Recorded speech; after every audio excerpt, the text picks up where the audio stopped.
सोचिए, आखिरी बार आपने कब कुछ बेहद चतुर लिखा पढ़ा था? क्या आप जोर जोर से हंसे थे? शायद नहीं, शायद बस हल्की सी मुस्कान आई थी।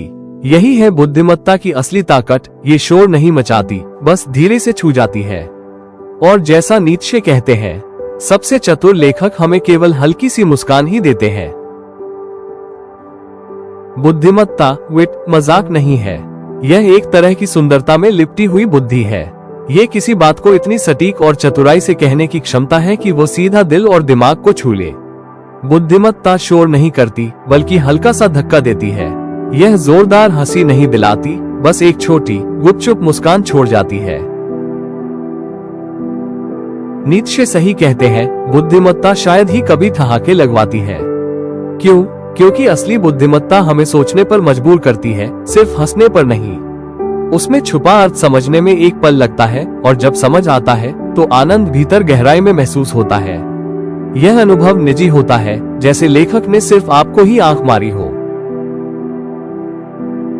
हास्य जोरदार, सामूहिक और संक्रामक होता है। ठहाका एक चिंगारी की तरह फैलता है, लेकिन बुद्धिमत्ता ये शांत, व्यक्तिगत और आत्मिक होती है। हास्य लोगों को एक कमरे में जोड़ता है, बुद्धिमत्ता लेखक को एक अकेले पाठक से सदियों बाद भी जोड़ देती है।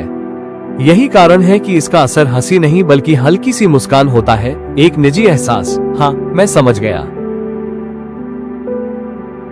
बुद्धिमत्ता हमारे दिमाग को तेज करती है। ये हमें सिखाती है कि सच को भारीपन के बिना भी कहा जा सकता है। ये हमें भाषा की बारीकियों को पकड़ना और विचारों की गहराई को महसूस करना सिखाती है। एक शोर से भरी दुनिया में बुद्धिमत्ता धैर्य और सूक्ष्म समझ को पुरस्कृत करती है। तो अगली बार जब आप किसी बुद्धिमान लेखक को पढ़ें, ठहाके की उम्मीद मत कीजिए। बस एक मुस्कान की तलाश कीजिए, हल्की सी, क्योंकि असली बुद्धिमत्ता शोर नहीं करती, बल्कि धीरे धीरे आपके भीतर गूंजती रहती है। और शायद यही उसकी सबसे बड़ी ताकत है।